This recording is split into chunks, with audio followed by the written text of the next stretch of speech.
The rain came down in a steady drizzle, turning the streets of downtown Chicago into a canvas of reflected neon and streetlights. It was the kind of November evening that made people walk faster, hunching their shoulders against the cold dampness that seeped through even the thickest coats. The temperature hovered just above freezing, and a bitter wind swept off Lake Michigan, carrying with it the promise of an early winter. Emily Carter pushed through the employee entrance of Rossi's Italian restaurant at exactly 5:47 p.m., 3 minutes before her shift officially started. She always arrived early, a habit born from years of needing this job more than it needed her. The warmth of the kitchen hit her immediately, along with the familiar symphony of sizzling pans, shouted orders, and the rhythmic chopping of vegetables. "You're gonna catch pneumonia one of these days walking here in this weather," called out Marco, the head chef, without looking up from the risotto he was stirring with practiced precision. Emily hung her damp jacket on the hook and pulled her dark hair into a tight ponytail. "The bus is more expensive than my umbrella budget," she replied with a slight smile, though there was truth behind the joke. At 24, Emily had become an expert at calculating every dollar, every decision weighted against her mounting student loans and the dream of culinary school that seemed to drift further away with each passing month. She tied her black apron around her waist and checked her appearance in the small mirror by the staff lockers. Brown eyes stared back at her, tired, but determined. She'd been working at Rossi's for 2 years now, ever since dropping out of community college when her mother got sick. The medical bills had piled up faster than she could count, and even though her mom had recovered, the debt remained like a shadow that followed Emily everywhere. "Table assignments are on the board," said Jennifer, the front-of-house manager, breezing past with a clipboard. "You've got Section 3 tonight, plus you're covering VIP if they need backup." Emily nodded, grabbing her order pad and pen.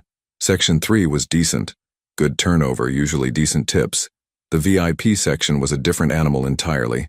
Rossi's had a reputation in certain circles of Chicago, the kind of reputation that wasn't advertised but everyone knew about. Politicians, lawyers, businessmen with expensive watches and careful eyes, they all came to Rossi's when they wanted privacy and excellent food. The restaurant itself was beautiful, in an old-world way. Dark wood paneling, leather booths, crisp white tablecloths, and soft jazz playing just loud enough to create ambiance without overwhelming conversation. Vintage photographs of Italy lined the walls, and the lighting was kept deliberately dim, creating pockets of intimacy throughout the dining room. Emily began her evening routine, checking her tables, ensuring water glasses were spotless, folding napkins into perfect fans. The familiar motions were almost meditative, allowing her mind to drift while her hands worked automatically. "How's the studying going?" asked Pete, one of the bartenders, as Emily passed by to grab silverware. "What studying?" Emily replied with a wry smile. "Between here and my morning shift at the coffee shop, I'm lucky if I remember what day it is." Pete shook his head sympathetically. "You're gonna burn out, kid." "Probably," Emily agreed, "but I'll burn out with my rent paid." The first customers began trickling in around 6:30 p.m. A young couple celebrating an anniversary, a group of businesswomen who ordered 3 bottles of wine and laughed loudly at private jokes, an elderly man who came every Tuesday and ordered the same thing, veal piccata and a glass of Chianti. Emily fell into the rhythm of service, smiling, recommending dishes, navigating the delicate dance between attentive and intrusive. She was good at her job, not because she loved it, but because she'd learned that survival often depended on being good at things you didn't particularly love. At 8:15 p.m., Jennifer appeared at Emily's side, her expression carefully neutral in that way that meant something important was happening. "Emily, I need you in VIP," she said quietly. "Stephanie called in sick, and we've got a party of 6 coming in. High-priority guests." Emily felt her stomach tighten slightly. VIP meant bigger tips, but it also meant higher stakes. One mistake in VIP could cost you your job. "Of course. Give me 2 minutes to hand off my current tables." She quickly briefed another server on her section, smoothed her apron, and made her way to the VIP area, a semi-private section at the back of the restaurant separated from the main dining room by frosted glass panels and heavy velvet curtains. The space had its own entrance from a side street, allowing certain guests to come and go without walking through the main restaurant. The VIP section was already being prepared. Fresh flowers on the table, the best china, crystal glasses that caught the light like diamonds. Emily checked everything twice, her attention to detail sharpening. Whoever these guests were, management was clearly treating them as very important indeed. "They'll be here in 10 minutes, Jennifer said, appearing beside her again. Standard service, but keep conversation minimal unless they initiate. Refill drinks without being asked. You know the drill. Emily nodded. She'd worked VIP before, though not often. It was always the same type of clientele, people who valued discretion as much as the food. At exactly 8:25 p.m., she heard voices in the private entrance. Male voices, deep and controlled, speaking in tones that suggested authority and careful measurement. Emily positioned herself near the curtain, professional smile in place, hands folded in front of her. The curtain parted, and 6 men entered the VIP section. The first thing Emily noticed was how they moved, not like regular restaurant guests, but with a coordinated awareness of their surroundings. Their eyes swept the room, checking exits, noting positions. They were all well-dressed, expensive suits that probably cost more than Emily made in 3 months. But there was something about them that suggested the suits were armor rather than fashion. The second thing she noticed was the man in the center. Jonathan Marino was 39 years old, though he carried himself with the kind of confidence that made age irrelevant. He was tall, maybe 6'1", with dark hair styled immaculately and a jawline that could have been carved from granite. His suit was charcoal gray, perfectly tailored, and his shoes were polished to a mirror shine. But it was his eyes that caught Emily's attention. Dark, intelligent, and constantly calculating, as if he was solving complex equations with every glance. He had the kind of presence that changed the atmosphere of a room simply by entering it. The other men clearly deferred to him, positioning themselves almost unconsciously to give him the seat with the best view of both the entrance and the main dining room. "Good evening, gentlemen," Emily said, her voice steady despite the sudden awareness that this was no ordinary VIP party. "Welcome to Rossi's. My name is Emily, and I'll be taking care of you this evening." Jonathan Marino's eyes met hers for just a moment, a brief assessment that felt like being scanned by some very sophisticated machine. Then he nodded slightly and took his seat, the other men following suit. "Water for the table," said one of the men, a heavy-set individual with graying hair and a scar that ran from his right ear to his collar. His voice was gravel and cigarettes.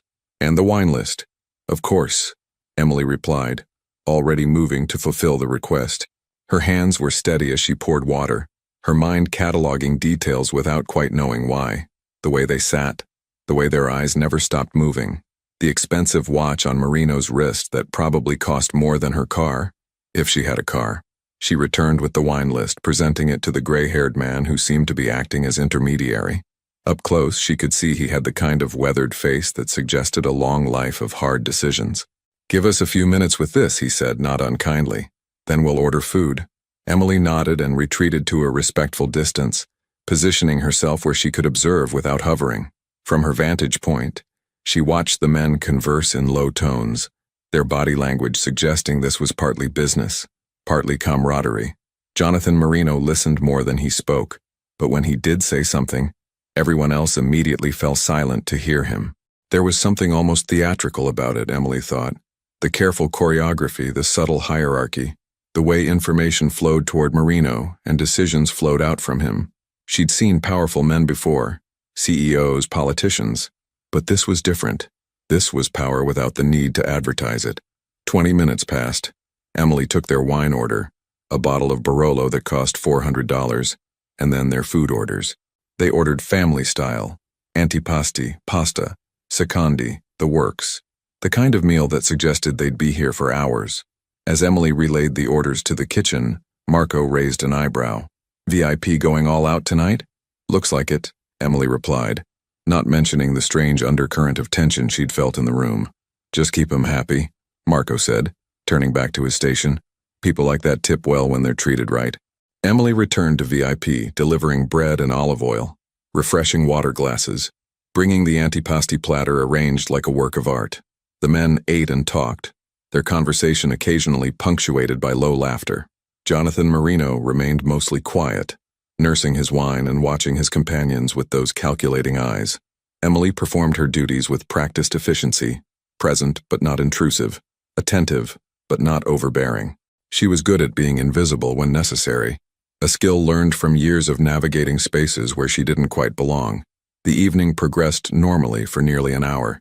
Emily brought course after course, each plate perfect, each timing impeccable.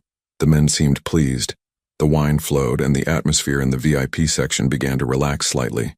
Whatever business they'd been discussing seemed to be resolving itself favorably. It was 9:47 p.m. when everything changed. Emily was returning from the kitchen with a tray holding 6 espressos and a selection of desserts when she heard the main entrance of the restaurant open with more force than usual. The sound cut through the ambient noise. Not quite a slam, but enough to make several diners look up from their meals. She paused, tray balanced perfectly on her left hand, her attention drawn to the main dining room visible through a gap in the velvet curtains. A man had entered.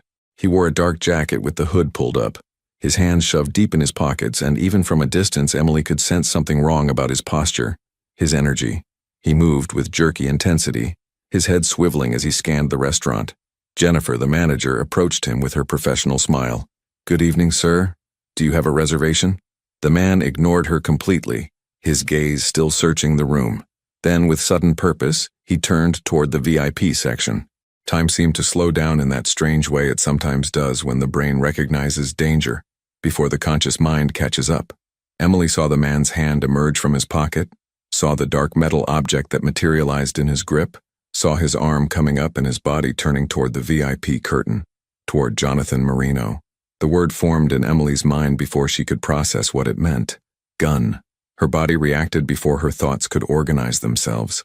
She was standing between the gunman and the VIP section, holding a metal serving tray loaded with desserts and espresso cups. Some instinct, survival, heroism, or pure accident, made her raise the tray in front of her just as the man's arm finished its arc. The sound was impossibly loud, like the world cracking open. Emily felt the impact through the tray, a massive jolt that traveled up her arms and made her stumble backward. The desserts flew everywhere. An espresso cup shattered against the wall. Her ears rang with a high-pitched whine that drowned out everything else. The metal tray in her hands had a fresh dent in it, slightly off-center, and a gouge where the bullet had impacted at an angle and ricocheted away, embedding itself in the wooden crown molding above the VIP entrance. For a heartbeat, everything froze. The entire restaurant seemed suspended in amber. Diners with forks halfway to their mouths, servers stopped mid-step, the gunman staring at Emily with an expression of complete disbelief. Then chaos erupted. Screams filled the air as customers dove under tables or scrambled toward exits.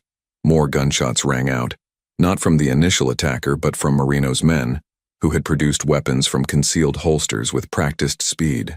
The gray-haired man tackled the gunman before he could fire again, slamming him to the ground with brutal efficiency. Emily stood in the middle of it all, still holding the dented tray, her mind struggling to catch up with what had just happened. Her hands were shaking, her ears were ringing. Time felt fractured, moving too fast and too slow simultaneously. Someone grabbed her arm, Jennifer, pulling her away from the chaos. "Emily? Emily, are you hurt? Did you get hit?" Emily shook her head mutely, unable to form words.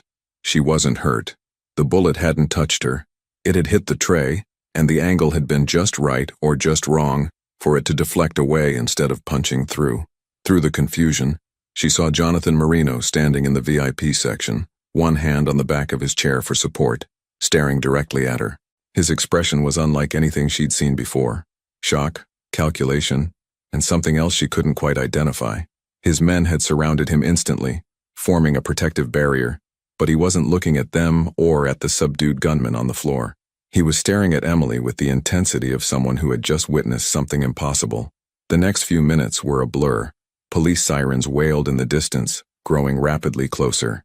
Marino's men had the gunman pinned to the floor, his weapon kicked safely away. Jennifer was trying to calm panicked customers while simultaneously checking on staff. Marco appeared from the kitchen, face pale, trying to assess the damage.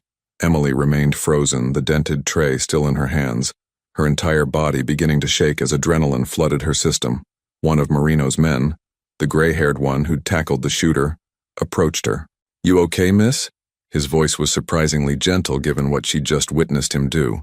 I think so," Emily managed, her voice sounding strange and distant to her own ears. "That was either the bravest or the luckiest thing I've ever seen," he said, taking the tray from her trembling hands. He examined the dent, the trajectory mark, his experienced eyes doing calculations. Bullet hit at maybe a 30-degree angle.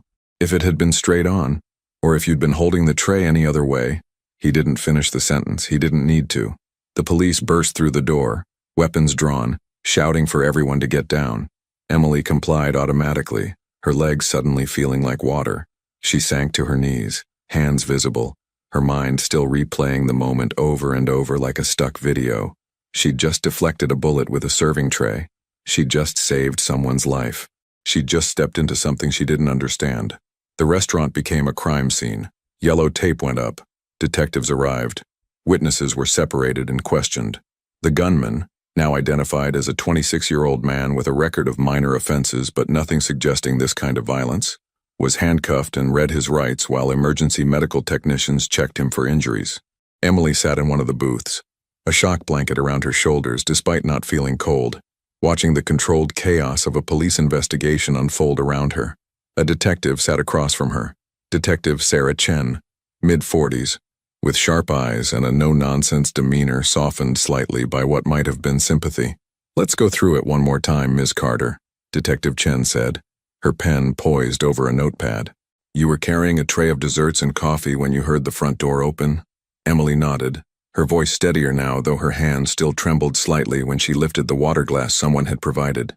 "Yes, it was about 9:47, maybe 9:48. I was coming from the kitchen to deliver to the VIP section. And then what did you see? A man came in. He had a dark jacket, hood up. He looked wrong, the way he was moving, searching for something, or someone." Emily paused, closing her eyes to recall the details. Jennifer went to greet him, but he ignored her. He was looking toward the VIP section. "That's when you saw the weapon?" "Yes." He pulled it from his pocket and raised his arm. "I was standing between him and the VIP entrance. I didn't think. I raised the tray. I heard the shot, felt the impact, and then everything went crazy." Detective Chen made notes, her expression neutral. "You didn't know who was in the VIP section?" "No. I mean, I was serving them, but I didn't know who they were. I don't usually work VIP." Emily hesitated, then added, "Should I have known?" The detective didn't answer directly. "You just acted on instinct? Saw a gun and used what you had to protect yourself?" "And whoever was behind me," Emily said. "I wasn't thinking about protecting anyone specific. I just saw a gun pointing at me, and I put something between me and it." This was technically true. Emily had seen the gun, had raised the tray, but the speed of it all meant her conscious mind hadn't really made decisions so much as her body had reacted. Whether she was protecting herself or the people in VIP or both was something she honestly couldn't answer. Detective Chen studied her for a long moment. "You realize how incredibly lucky you are? That angle, that timing. If any of it had been slightly different, we'd be having a very different conversation right now." "I know," Emily whispered. And she did. The reality of how close she'd come to dying was beginning to sink in, making her feel simultaneously numb and hyper-aware. Across the restaurant, Emily could see another detective questioning Jonathan Marino. He sat with perfect posture, his suit somehow still immaculate despite the violence that had erupted around him. His expression was calm, controlled, giving nothing away as he answered questions. His men stood nearby, equally composed, their earlier weapons presumably secured away before the police arrived. As if sensing her gaze, Marino's eyes flicked toward her. For a moment, their eyes met across the chaos of the crime scene. His expression was unreadable, but the intensity of his stare made Emily's breath catch. Then he returned his attention to the detective, and the moment passed. "Ms. Carter?" Detective Chen's voice pulled Emily back. "You with me?" "Sorry. Yes, I'm here. Is there anything else you remember? Any detail, no matter how small?" Emily thought hard, replaying those terrible seconds. He seemed surprised. The gunman, when he saw me with the tray, like he hadn't expected anyone to be there. And after the bullet hit the tray, he looked confused, like he couldn't believe what happened. "That tracks," Detective Chen said. "According to witnesses, he hesitated after the first shot. That's when Mr. Marino's security personnel subdued him. If he'd kept shooting," she trailed off meaningfully. Emily swallowed hard. "If he'd kept shooting, she would almost certainly be dead, and probably several other people too." "Can I go home?" Emily asked quietly. "I've told you everything I remember." Detective Chen nodded, handing Emily a business card. "We'll need you to come down to the station tomorrow to give a formal statement and look at some photos for identification purposes. But yes, you can go. Is there someone who can drive you? You shouldn't be alone after something like this." "I'll call someone," Emily lied. There wasn't anyone to call. No boyfriend, her few friends all working their own late shifts, her mother living 2 states away. but she didn't want the detective worrying about her or assigning a uniformed officer to babysit her. She stood on shaky legs, the shock blanket slipping from her shoulders. Jennifer appeared immediately, having been hovering nearby. "Emily, honey, take as much time as you need. A week, 2 weeks, whatever you need to process this. Paid leave," she said, which was generous considering Rossi's wasn't exactly known for its employee benefits. "Thank you," Emily managed. She just wanted to leave, to get to her small apartment and lock the door and try to convince herself this had all been some kind of surreal nightmare. As she moved toward the employee exit to retrieve her jacket, she found her path blocked by one of Marino's men, the gray-haired one who'd spoken to her earlier. "Mr. Marino would like to speak with you for a moment," he said quietly. It wasn't quite a request, but it wasn't quite a command either. Emily's first instinct was to refuse, to say she'd given her statement and just wanted to go home. But something in the man's eyes, not threatening, but serious, made her hesitate. "Just for a moment," he repeated. "Please." Against her better judgment, Emily nodded. The man led her back toward the VIP section, which had been largely preserved as part of the crime scene, but was now being photographed and catalogued by forensics teams. Jonathan Marino stood near the entrance, having apparently just finished with the detective. Up close, Emily could see the barely perceptible signs of strain around his eyes, the slight tension in his jaw. This man had nearly died tonight, and he was holding it together through sheer force of will. When he saw Emily approaching, he straightened slightly, his eyes doing that scanning thing again, as if he was trying to read her at a molecular level. "Ms. Carter," he said, his voice deep and controlled. "I believe introductions are in order given the circumstances. I'm Jonathan Marino." He extended his hand, and after a brief hesitation, Emily shook it. His grip was firm but not crushing, his hand warm despite the cold efficiency in his eyes. "Emily Carter," she replied, though he obviously already knew her name. "What you did tonight?" Marino paused, seeming to search for words, which struck Emily as unusual for a man who appeared to measure every syllable before speaking. "I owe you my life. That's not a debt I take lightly." "I didn't really do anything," Emily said quickly. "It was just luck. I happened to be holding a tray in the right place at the right time." Marino's expression suggested he didn't quite believe that, or perhaps found the explanation too simple. "Nevertheless, the outcome is the same. A man tried to end my life tonight, and you prevented it. Whether by luck or instinct or something else entirely, you saved me." Emily didn't know what to say to that. The weight of his gratitude felt oddly heavy, like accepting it would mean accepting something more than just his thanks. "I need to go home," Emily said finally. "It's been a very long night." Marino nodded slowly. "Of course. But before you go, I want you to have this." He produced a business card from his jacket pocket, heavy cardstock, expensive, with simply a name and phone number embossed in dark ink. "If you need anything, and I mean anything, you call that number. Legal help, medical expenses, whatever consequences arise from tonight's events. I take care of people who help me." Emily took the card reluctantly, feeling like she was accepting something she didn't fully understand. "Thank you, but I'm fine. Really. Humor me," Marino said, and there was something in his voice that suggested this wasn't really optional. "Keep the card. Use it if you need it." The gray-haired man reappeared at Emily's elbow. "Marcus will make sure you get home safely," Marino continued. "No arguments, someone just tried to kill me in a public place. That means someone was planning this, knew where I'd be. Until we understand the full situation, anyone associated with tonight is potentially at risk." The implication sent a chill down Emily's spine. She hadn't considered that she might be in danger beyond the immediate moment of violence. "You think I'm in danger? I think it's better to be cautious," Marino said carefully. "Marcus will see you home and make sure your building is secure. Consider it payment for the life debt I now owe you." Emily wanted to argue, wanted to insist she was fine and could take care of herself. But the exhaustion was overwhelming, and the idea of not having to walk through dark streets alone at nearly midnight after watching someone try to murder a man 3 feet away from her was suddenly appealing. "Okay," she agreed quietly. "Thank you." Marino nodded, and Emily thought she saw something in his expression. Relief, maybe, or satisfaction. Then Marcus was guiding her toward the side exit, and she was stepping out into the cold November night, the rain having stopped, but the street still wet and reflective. A black SUV was parked at the curb, expensive and gleaming even in the dim light. Marcus opened the back door for her, Actual chivalry or just habit from a lifetime of working for someone important? Emily couldn't tell. She slid into the leather interior, the warmth and comfort of the vehicle a stark contrast to her usual bus rides. Marcus got in the driver's seat, started the engine, and pulled smoothly into traffic. Emily gave him her address, a modest apartment building in a neighborhood that was trying hard to gentrify but hadn't quite made it yet.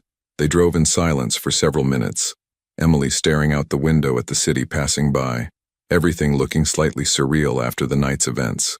"You did good back there," Marcus said finally, his gruff voice cutting through the quiet. "Steady under pressure, that's rare." "I was terrified," Emily admitted.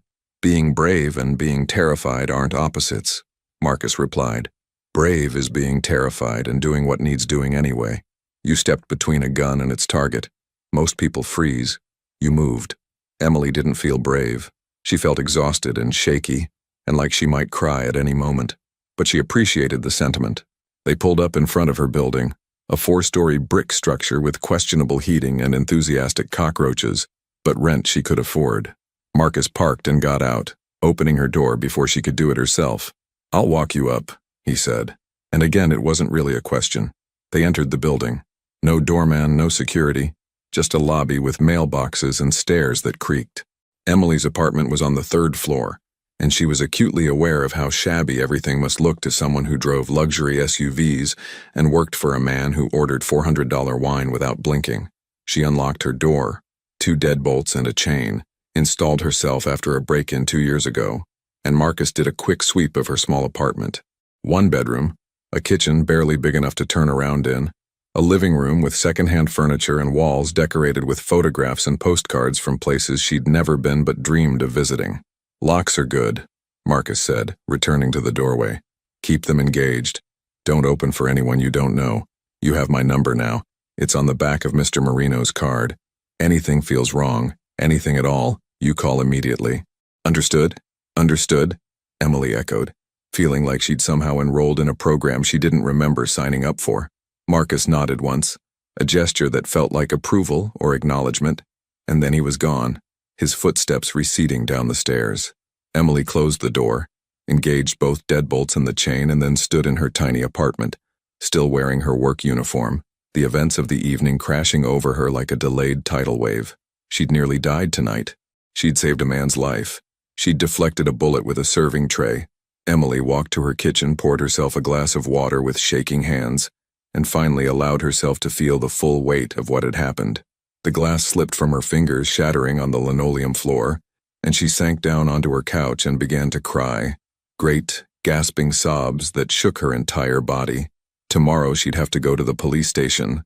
Tomorrow she'd have to relive it all in formal statements.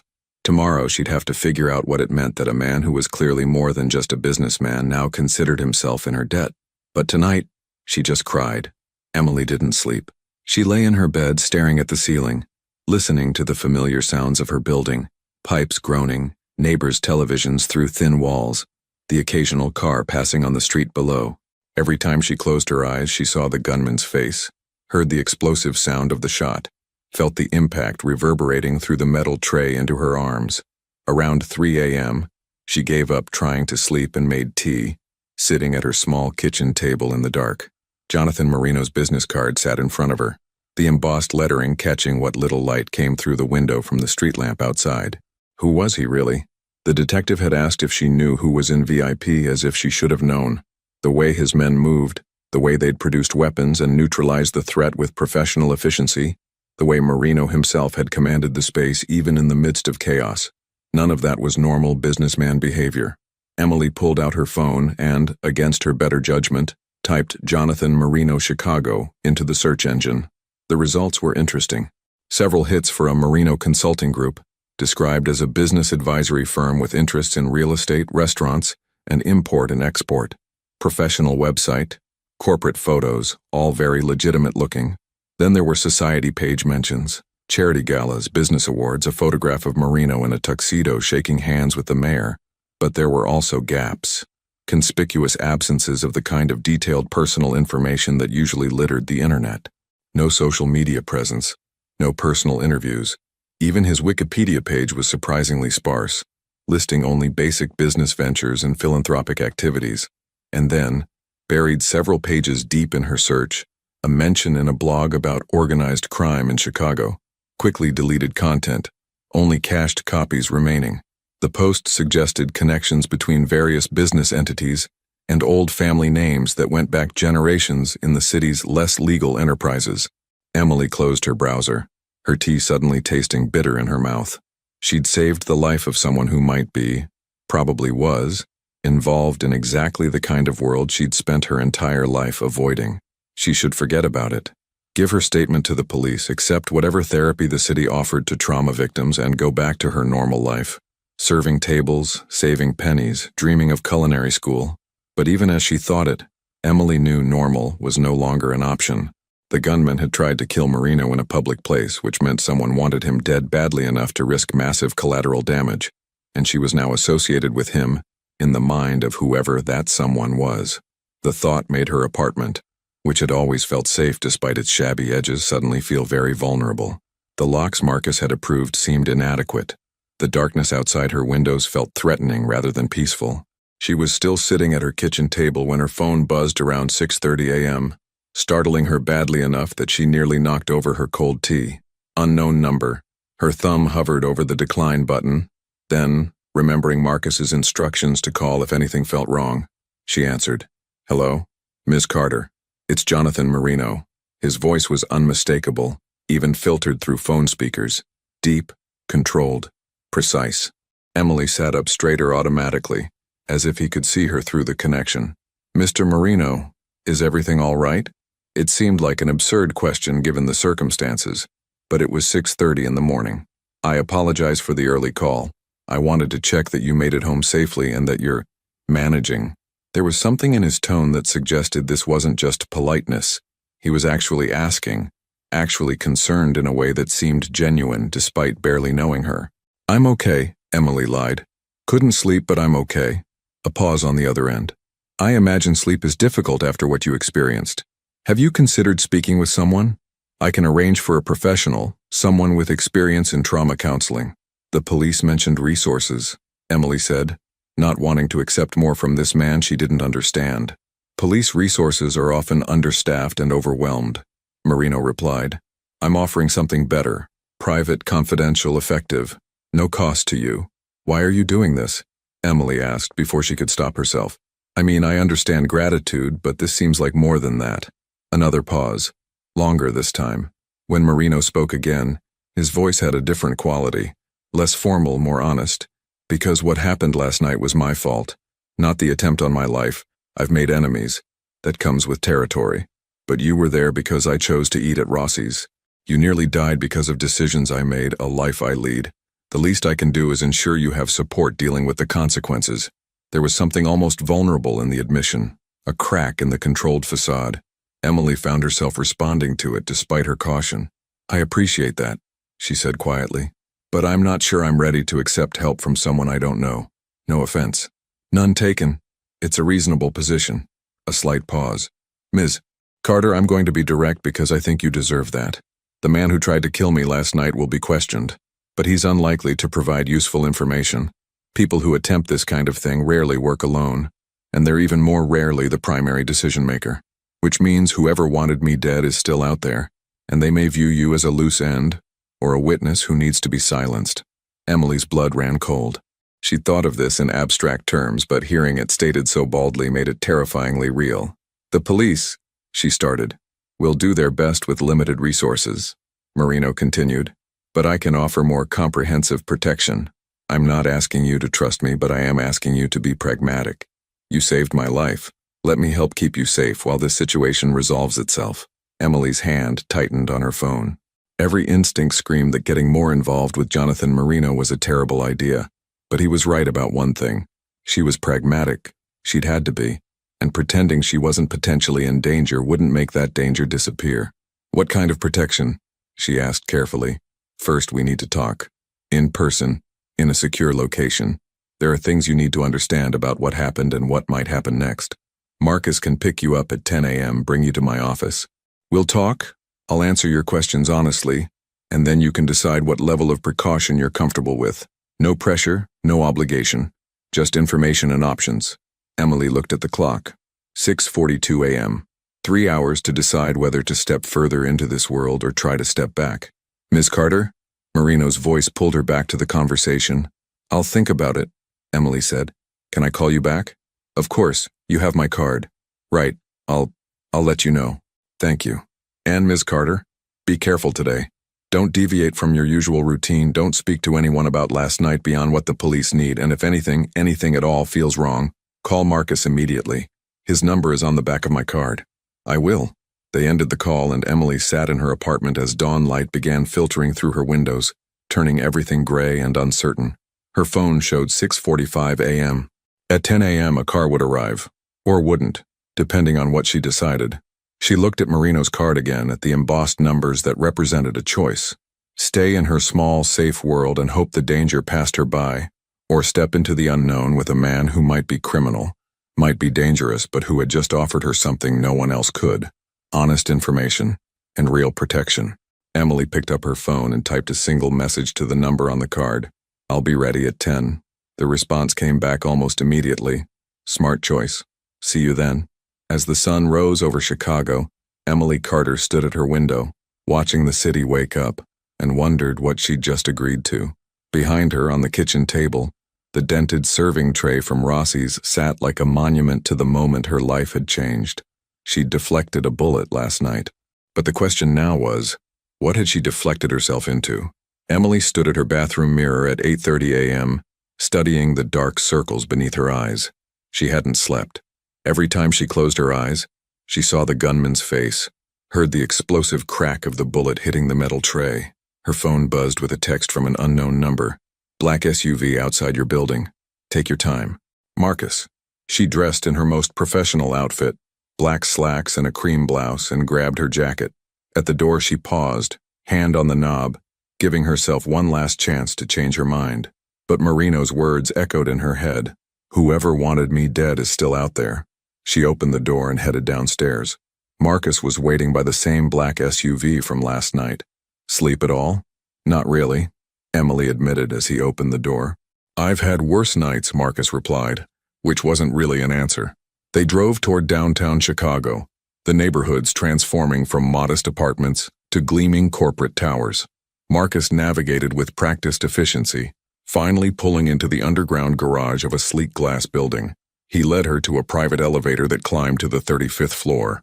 The doors opened onto a reception area that redefined Emily's understanding of professional elegance. Dark wood, leather furniture, floor-to-ceiling windows offering breathtaking views of Chicago and Lake Michigan. This way, Marcus said, leading her down a hallway to corner office with double doors. Jonathan Marino's office was enormous, with windows on 2 walls and a view that seemed to stretch forever. He stood by the windows, phone pressed to his ear. When he saw Emily, he concluded his call immediately. Ms. Carter, thank you for coming. He crossed the room, shaking her hand with that same controlled strength. Please sit. He gestured to a seating area rather than his formal desk. Emily chose a leather chair while Marino took the sofa across from her. Can I offer you coffee? Please, Emily said, needing caffeine desperately. Marino prepared 2 espressos at a machine that clearly saw regular use. The coffee was excellent, rich and smooth. Emily wrapped her hands around the warm cup. I promised you honest answers, Marino said, settling back. So let me start with what you probably already suspect. The Marino family has been part of Chicago's underworld for 3 generations. My grandfather started during Prohibition, my father expanded the business, and I inherited both legitimate and less legitimate operations when he died 15 years ago. The bluntness shocked Emily. She'd expected denials, careful language. Instead, he was simply stating facts. Why tell me this? She asked. Because you deserve to know what you've become entangled with. Last night you saved my life, and that's connected you to me in the eyes of anyone who wishes me harm. Pretending otherwise would be dishonest and dangerous. He took a sip of coffee and continued. I run several businesses, restaurants, real estate, import, export. Some completely legal, some gray area, some explicitly illegal. I won't insult your intelligence by pretending I'm just a businessman, but I also operate by certain principles. I don't harm innocents. I take care of people who work for me, and I keep my word. The man who tried to kill you? Emily asked. Is the result of an internal dispute? Someone in my organization is making a play for power. I have suspicions. My cousin Vincent has been ambitious lately, but suspicion isn't proof. A knock interrupted them. A woman in a sharp pantsuit entered. Ms. Carter, I'm Sophia Reyes, Mr. Marino's attorney. I've been reviewing the police reports from last night. Sophia sat beside Marino, opening her portfolio. The gunman, Dennis Crawford, claims he acted alone over a gambling debt. Nobody believes that. The police want you to come in today for a formal statement. I'd like to accompany you to ensure your rights are protected. I'm just a witness, Emily said. A witness in an attempted murder case involving organized crime, Sophia replied gently. Having representation protects you from inadvertently saying something that could complicate your life later. Another knock admitted a younger man with messy hair and a laptop. Boss, you wanted... Oh, sorry. He stopped, seeing Emily. Tommy Chen, my technology specialist, Marino introduced. Emily Carter, the waitress who deflected the bullet. Tommy's eyes lit up. I've been analyzing the footage. The sedan that dropped Crawford was stolen from O'Hare. Someone planned this carefully. He didn't act alone despite what he's claiming. After Sophia and Tommy left, Marino refreshed their coffees. Let's talk about you, your safety, your future, and what I can offer. What do you mean? Emily asked warily. I own several restaurants. One, Marino's Crown, is significantly more upscale than Rossi's. I'm offering you a position as assistant manager. Salary, benefits, career path. It's also protective custody, I won't lie about that. Having you close means I can ensure your safety while we resolve this situation. So I'd be bait, Emily said flatly. No, you'd be protected. There's a difference. What I'm offering is a secure position with professionals ensuring nothing happens to you. Emily stood, moving to the windows. And if I say no, I'll still provide security, but you'll be more exposed, more vulnerable. I'm asking you to accept reality. Someone tried to kill me in a public place. Until we resolve this, you're at risk. I'm offering the safest scenario, while also giving you better employment. Marino drove Emily to Marino's Crown in his personal car, a dark blue Audi. The restaurant was located in the Gold Coast, one of Chicago's most affluent neighborhoods. They entered through the back, directly into the kitchen. Emily's professional instincts engaged immediately. The space was spectacular. Commercial equipment that looked brand new, organizational systems that made sense, immaculate cleanliness. A woman in chef's whites looked up. Mr. Marino. Chef Carmen, this is Emily Carter. Emily, Chef Carmen Rodriguez. Chef Carmen's handshake was firm, her hands bearing kitchen scars. You're from Rossi's. The incident. Quick thinking. Kitchen reflexes serving you well. She gave Emily a comprehensive tour. The kitchen was everything Emily had dreamed of. Properly equipped, well-staffed, organized. They did family meal before service, tested new recipes, ran training programs for staff development. The dining room took Emily's breath away. High ceilings with restored molding, crisp linens, fresh flowers, perfect lighting. Large windows overlooked tree-lined streets. The general manager, Robert Chang, explained the assistant manager role, scheduling, inventory, customer relations, staff training. The salary was nearly double what Emily made at both her current jobs combined. The benefits included health insurance and professional development funding. Our staff retention is significantly higher than industry average, Robert explained. Mr. Marino believes in taking care of people who take care of his establishments.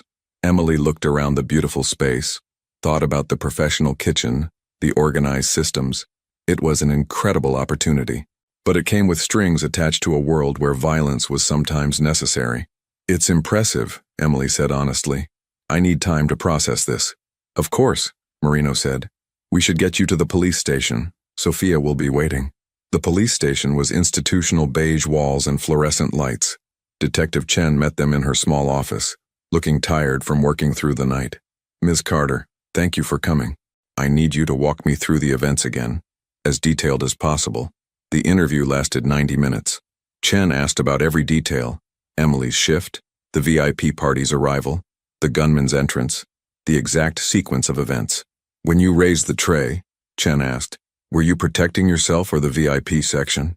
Honest answer, I saw a gun pointing toward me and I put something between me and it. Pure instinct. Chen showed her photographs.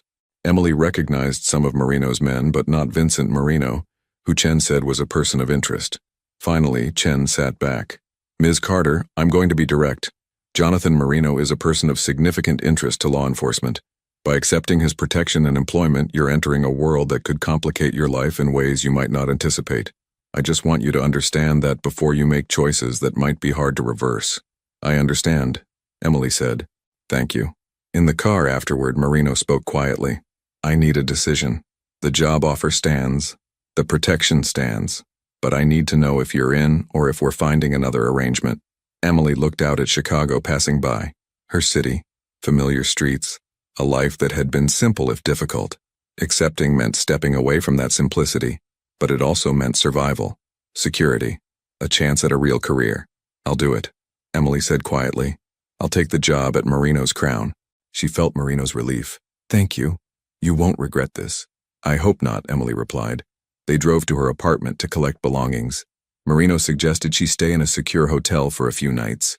Marcus came up with her, doing a security sweep while Emily packed. Can I give you some advice? Marcus asked. Please, don't trust anyone, not me, not Sophia, not even Mr. Marino, though I'd trust him with my life. Someone inside betrayed him. Until we know who, everyone is potentially suspect. He handed her a burner phone. My direct line. Use it if you need it. Marcus drove her to a boutique hotel in River North.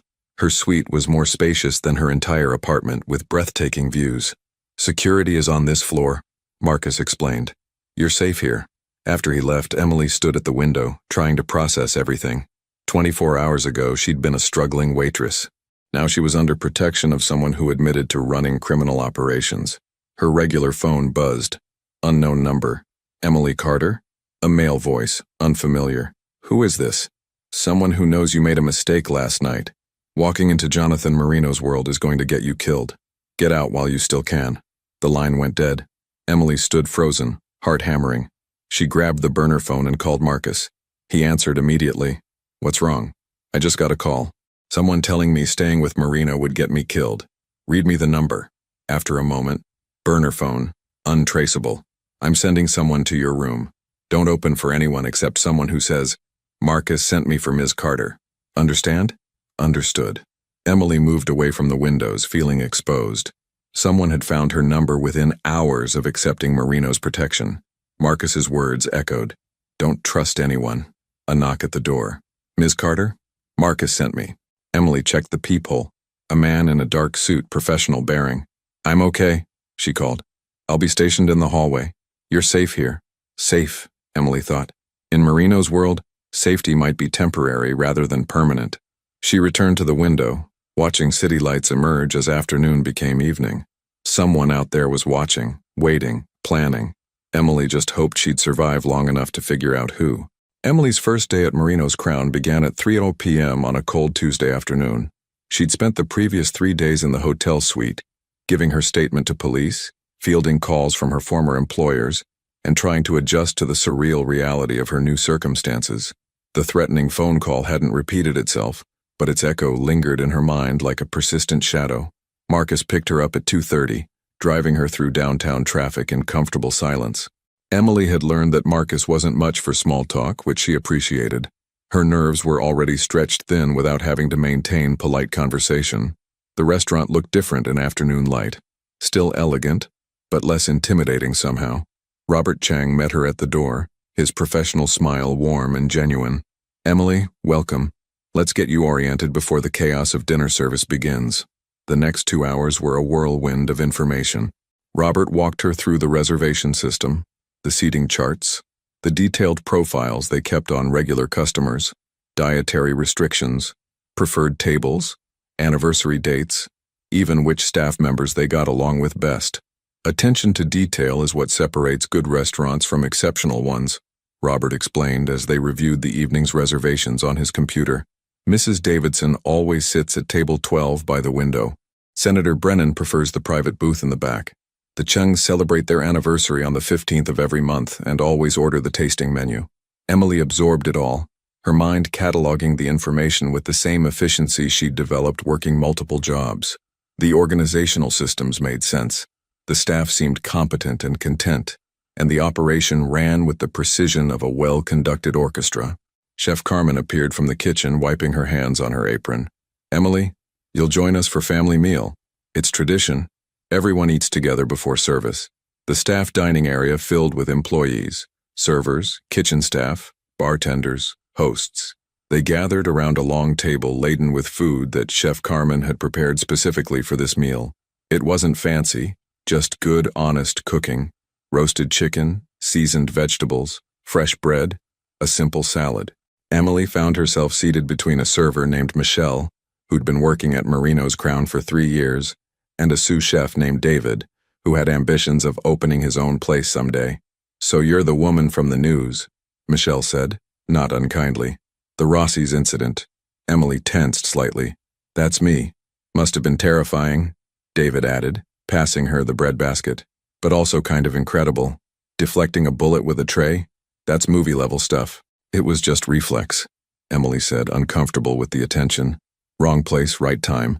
Or right place, wrong time. I'm still not sure which. Either way, welcome to the team," Michelle said, raising her water glass in a casual toast. "We're glad to have you." The gesture, simple as it was, made Emily feel unexpectedly emotional. These people didn't seem to care about the circumstances that brought her here. They were just welcoming a new colleague. It was the first moment since the shooting that felt remotely normal. After family meal, the restaurant transformed. Lights were adjusted. Music levels set. Final table checks completed. Emily positioned herself near the host stand with Robert, observing as the first guests began arriving at 5:30. "Your primary role tonight is to watch and learn," Robert explained. "Shadow me.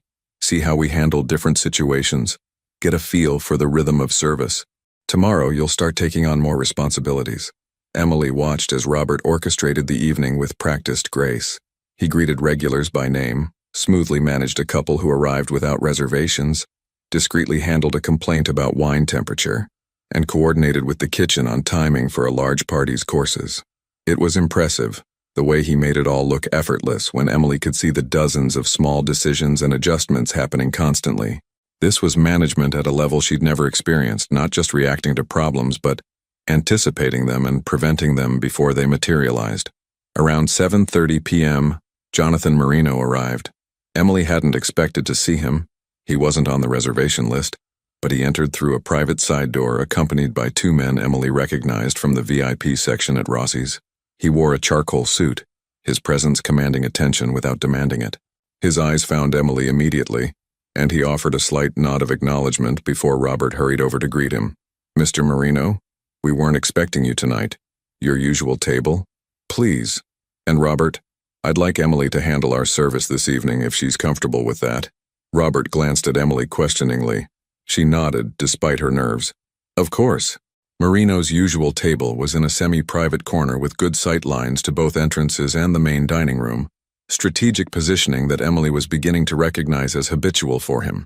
She approached with menus and water, her professional mask firmly in place. "Good evening, Mr. Marino. Welcome to Marino's Crown." A slight smile played at the corner of his mouth. Amusement at the formality, perhaps. "Emily, how was your first day?" "Educational," she replied honestly. "Robert's been an excellent teacher. He's one of the best in the business. These are my associates, Frank and Leo. Gentlemen, this is Emily Carter, our new assistant manager." Both men nodded politely. Frank was older, maybe 60, with silver hair and sharp eyes.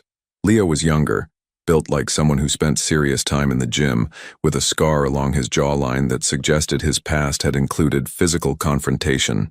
Emily took their drink orders and retreated, her heart beating faster than the situation warranted. There was something different about serving Marino here, in his own establishment, where he was clearly the owner, rather than just another customer. Throughout the evening, she returned to check on their table, refill drinks, coordinate with the kitchen on their courses. Marino was an attentive diner, commenting thoughtfully on each dish, asking questions about preparation that showed genuine interest rather than just making conversation. During one visit to their table, Emily overheard part of their conversation as she refilled water glasses. "Can't keep stalling the decision," Frank was saying quietly. "Vincent is getting impatient, and impatient men make stupid choices. Let him be impatient," Marino replied, his voice calm but hard. "I'm not making moves based on his timeline. We need proof before we act, or we risk turning suspicion into certainty and allies into enemies." Emily moved away before she could hear more, but the words stuck with her. Vincent, the cousin Detective Chen had mentioned. the one suspected of orchestrating the attack. Whatever was happening within Marino's organization, it clearly wasn't resolved. Over the next 2 weeks, Emily settled into her new role with surprising ease. The work was challenging but manageable. The staff was welcoming, and the regular paycheck with benefits felt like winning a small lottery. She moved from the hotel into a better apartment. Still modest, but in a safer neighborhood with actual security and updated appliances. Marcus drove her to and from work every day, a routine that quickly became comfortable. She learned that he'd been with Marino for 12 years, had served in the Marines before that, and had a daughter in college studying engineering. He showed her pictures once, his face softening with unmistakable pride. "She's the first person in our family to go to college," he'd said. "Mr. Marino pays her tuition, says investing in people's families is investing in their loyalty, but, honestly, I think he just likes helping when he can." It was details like this that complicated Emily's understanding of Jonathan Marino. He was undeniably involved in illegal activities, ran an organization that used violence as a tool, and operated in a world where betrayal was common currency.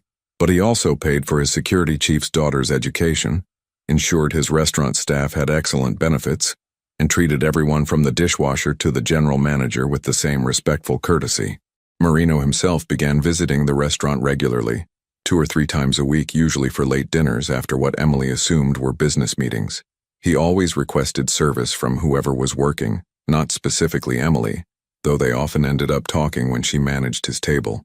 Their conversations started professionally, discussions about the restaurant's operations, customer feedback, staff performance, but gradually, they became more personal. Marino asked about her culinary school dreams, her background, what had brought her to Chicago. Emily found herself sharing more than she'd intended, something about his focused attention making it easy to talk. "My mother got sick when I was 22, Emily explained one evening while Marino lingered over coffee after his dinner companions had departed. "Breast cancer. The medical bills were catastrophic, even with insurance. I dropped out of community college to work full-time, help pay for treatment. She recovered, thank God, but by then I was so deep in debt that going back to school seemed impossible." Marino listened without interrupting, his dark eyes thoughtful. "And yet you still want to pursue cooking professionally?" "It's what I love," Emily said simply. "Working in a kitchen, creating something that brings people joy and nourishment. There's something honest about it. Pure, in a way. You put in skill and care, and you get out something tangible and real. Not unlike building a legitimate business," Marino observed. "You invest resources and integrity, and you create something that provides value and employment." Emily studied him, sensing subtext in the comment. "Is that what you're trying to do? Build more legitimate businesses?" Marino's expression became guarded, but not closed off. "Walk with me. I'd like to show you something." They left through the private entrance, Marcus materializing from wherever he'd been stationed to follow at a discreet distance. The November night was cold, frost forming on car windshields, their breath visible in the air. Marino led her 2 blocks to a construction site, a building being renovated, scaffolding and plastic sheeting covering the facade. He used a key to open a temporary door, leading Emily inside. The interior was gutted but taking shape. Even in its incomplete state, Emily could see it was going to be something special.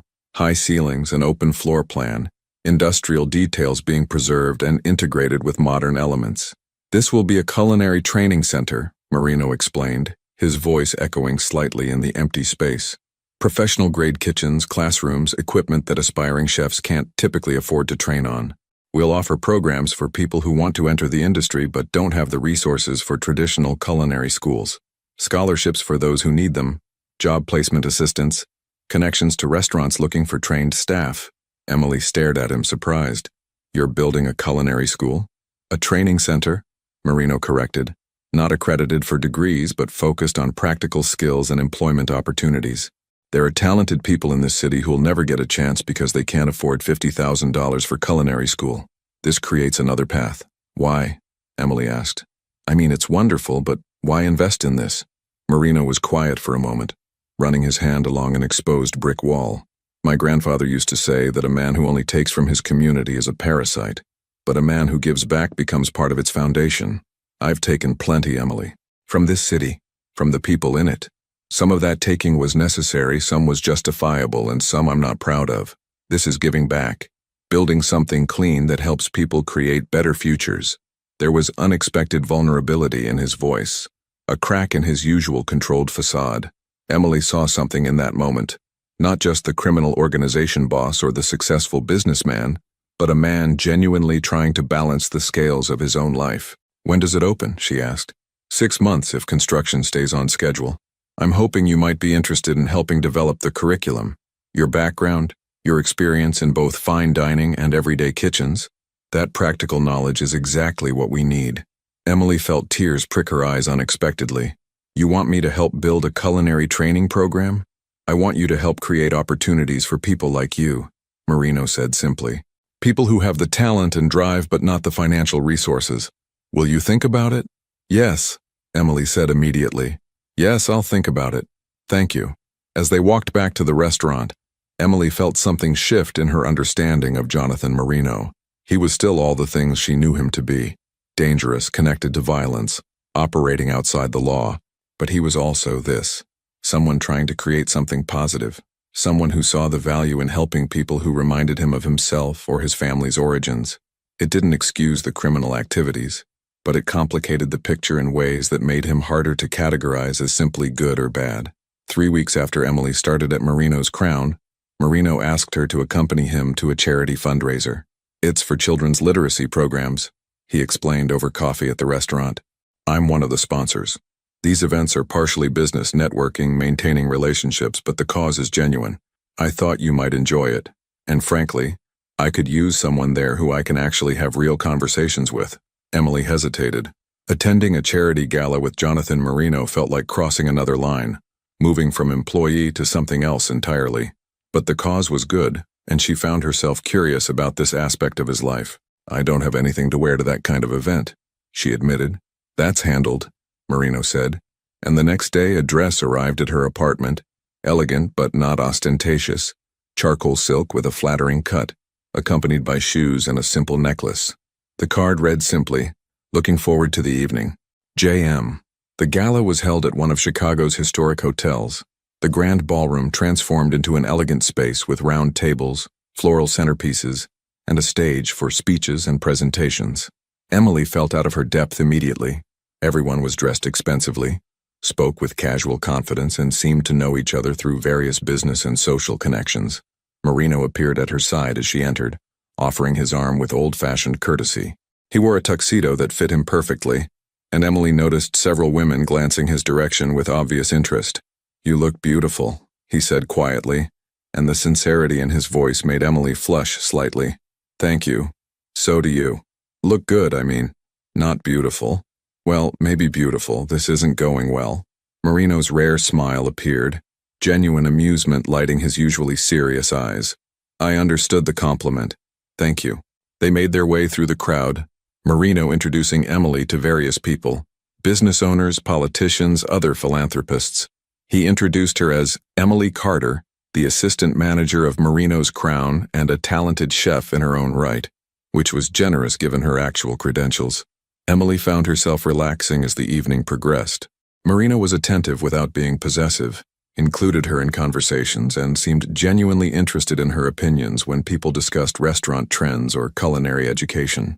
During dinner, they were seated at a table with several other donors. Emily found herself in conversation with a woman named Patricia, who ran a nonprofit providing job training for formerly incarcerated individuals. "The biggest barrier is employers willing to give people a chance," Patricia was explaining. "Everyone deserves a second chance, but convincing businesses to take that risk is challenging." "Have you considered partnering with restaurants?" Emily suggested. "The industry is always understaffed, and many roles don't require formal credentials.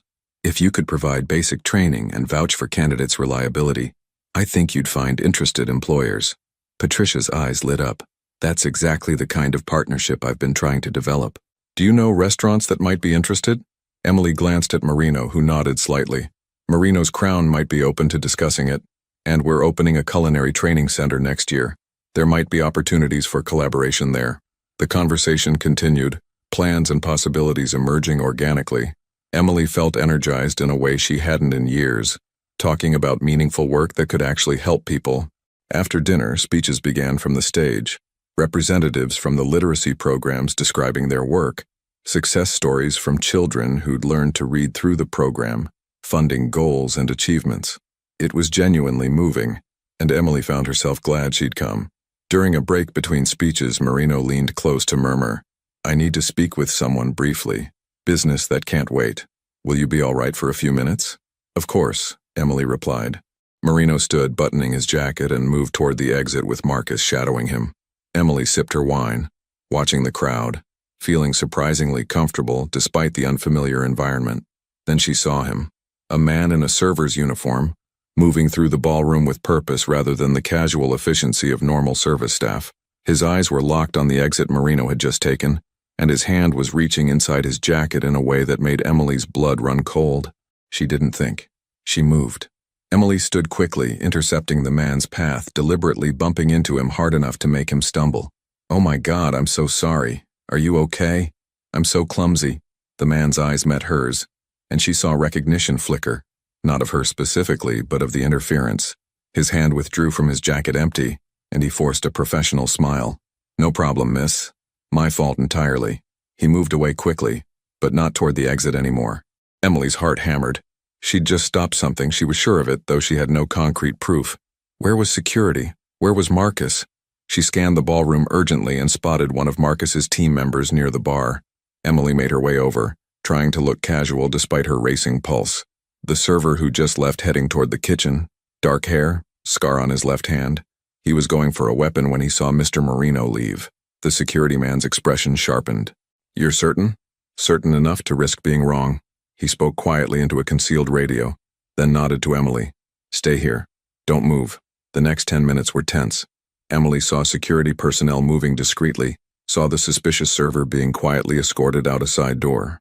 Then Marino reappeared, Marcus close beside him, his expression grim. Marino's eyes found Emily immediately, and he crossed the ballroom to her side. "Marcus tells me you spotted a potential threat.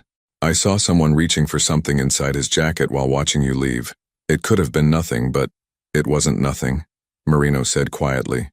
"He had a weapon. You just prevented the second attempt on my life in less than a month, Emily." "How did you know?" "I didn't know," Emily admitted. "But something felt wrong. The way he moved. The way he was focused on you instead of his job. Kitchen instincts again, I guess. Knowing when something's out of place." Marino studied her with an intensity that made Emily's breath catch. "I owe you my life twice now. That's becoming a concerning pattern." "Then maybe you should be more careful about where you go," Emily replied, trying to lighten the moment. But Marino didn't smile. Instead, he touched her elbow gently. "Let's get you somewhere safe. This evening is over." They didn't go back to the restaurant or Emily's apartment. Instead, Marcus drove them to a house Emily had never seen. Marino's private residence, apparently. A brownstone in a quiet neighborhood with discreet security cameras and reinforced doors. Inside was surprisingly comfortable. Lived in, rather than showroom perfect, with books on shelves, comfortable furniture. Artwork that seemed chosen for personal preference, rather than investment value. Marino poured 2 glasses of whiskey without asking, handing one to Emily. His usual control was fraying at the edges, stress showing in the tension of his shoulders and the tightness around his eyes. "Sit," he said, gesturing to the sofa. "Please." Emily sat, accepting the whiskey. Marino remained standing, moving to the window to look out at the street below. 2 attempts in less than a month, he said finally. "Both would have succeeded if not for you. That's not coincidence, Emily. That's someone who knows my patterns, my security, my vulnerabilities. Someone close." "Vincent," Emily said quietly. Marino turned to look at her. "You've heard the name." "I've heard conversations. I pay attention. Detective Chen mentioned him. Tommy's investigating him. Everyone suspects him, but nobody's saying it directly. Because suspecting family and proving family betrayal are different things," Marino replied, his voice tired. "Vincent is my cousin. We grew up together. Our fathers were brothers. Ran this organization as partners before they died. I inherited leadership, but Vincent always thought it should have been split equally. He's not entirely wrong. He's capable, intelligent, ambitious. But he's also reckless, cruel in ways I'm not comfortable with, willing to harm innocents if it serves his purposes." He drank his whiskey, then continued. "I've been trying to transition our operations, move more money into legitimate businesses, phase out the activities that cause real harm. Vincent sees that as weakness, as betraying our family's legacy. He wants to expand the illegal operations, take more territory, increase profits regardless of consequences. We've been in conflict for years, but I never thought he'd actually try to remove me. What will you do? Emily asked. Find proof. Present it to the organization's leadership. Let them decide his fate according to our traditions. Marino's expression was grim. It won't be pleasant, but it will be just. And it will send a message that challenging me has consequences. He moved to sit beside Emily on the sofa, close enough that she could see the exhaustion in his eyes. I'm tired, Emily. Tired of the violence, the constant vigilance, the knowledge that people want me gone. I inherited this life. I didn't choose it. And now I'm trying to build something better. But I can't do that while fighting wars with my own family. Emily found herself responding to his vulnerability in ways she couldn't have predicted. She set down her whiskey glass and, following an impulse she didn't fully understand, reached for his hand. His fingers closed around hers. Warm, strong, trembling slightly. You're building the culinary center, she said gently. You're treating your employees well, supporting legitimate businesses, trying to create opportunities for people. That counts for something. That's meaningful change, even if it's gradual. Is it enough? Marino asked, looking at her directly. Can someone like me actually create more good than harm? Or am I just fooling myself, putting ethical paint over criminal foundations? I don't know, Emily admitted honestly. But I think trying to build something better is always worth it, regardless of where you're starting from.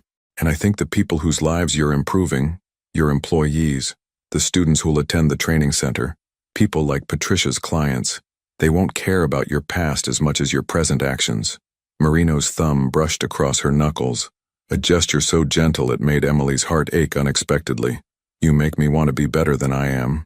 The air between them shifted, charged with something Emily couldn't quite name.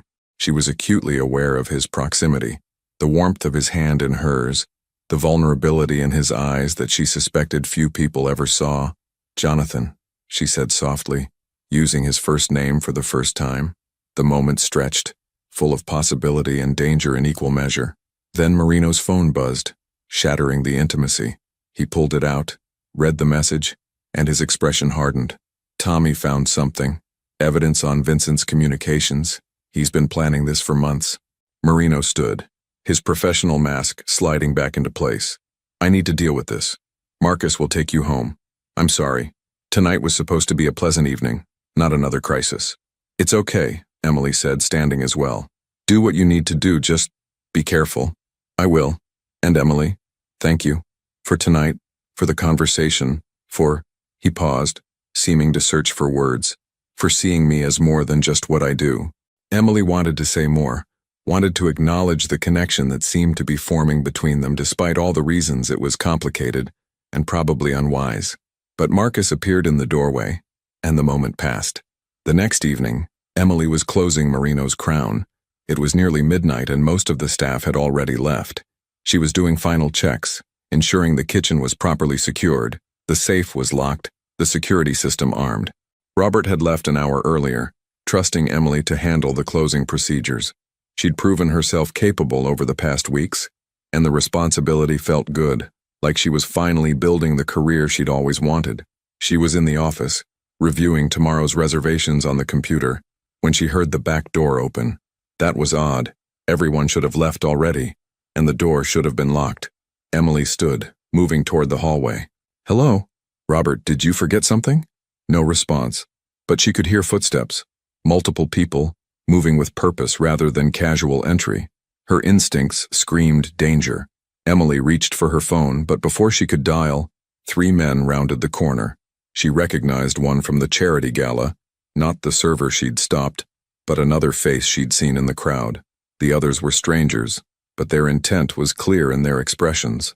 Emily Carter, the man from the gala said. You've become a real problem. Vincent wants to talk to you. Emily backed up, her mind racing. I don't know anyone named Vincent. Sure you don't. You just keep preventing his plans, interfering, getting in the way. Time to remove the obstacle. Emily's hand found the panic button Marcus had installed in the office. A discreet button under the desk edge that would alert security immediately. She pressed it while keeping her expression neutral. If you leave now, we can all forget this happened. Emily tried, though she knew it was pointless. The men moved fast. Emily tried to run, but they were blocking the only exit. She grabbed a stapler from the desk, Ridiculous weapon, but better than nothing, and threw it at the closest man. It hit his shoulder harmlessly, but it bought her seconds. She screamed, hoping someone nearby might hear. But the restaurant was in a commercial district. Everything else closed at this hour. Where was security? How long did it take them to respond? Strong hands grabbed her arms. Emily fought, remembering self-defense basics. Go for eyes, throat, knees. She managed to stomp on one man's foot, elbow another in the ribs, but there were 3 of them and 1 of her. They zip-tied her wrists, and one of them produced a cloth that smelled chemical and wrong. Emily turned her head, trying to avoid it, but they were too strong. Don't make this harder, one of them said. You're coming with us either way. The last thing Emily saw before darkness claimed her was the office door, where Marcus would eventually arrive, too late to prevent what was happening. Her last conscious thought was wondering if Jonathan Marino would trade himself for her life, and hoping desperately that he wouldn't. Emily woke tied to a chair in an abandoned warehouse. Vincent Marino stood before her, similar features to Jonathan but with colder eyes. You've been quite the problem, Vincent said. Twice you've saved my cousin. That ends tonight. I've sent Jonathan your location. He'll come alone, and I'll finally take what should have been mine. Hours passed. Then gunshots echoed outside. Jonathan's team stormed in. Marcus leading, Sophia coordinating, Tommy jamming communications. The fight was brutal but swift. Emily freed herself partially, kicked a weapon toward Marcus at a crucial moment. Vincent was subdued. His men surrendered. It's over, Jonathan said, cutting her restraints. You're safe. Vincent was handed to the organization's council, exiled, not eliminated. Jonathan's mercy surprised everyone. Emily managed Marino's crown confidently. The culinary training center opened, with Emily developing curriculum. She and Jonathan met for their regular Tuesday dinners, friendship deepening into something more, carefully and honestly. You saved my life 3 times, Jonathan said over wine. No, Emily replied. We saved each other. Snow fell outside as they talked about futures finally possible, his transition to legitimacy, her culinary dreams, and the connection they'd built through crisis. Not a perfect ending, but a beginning.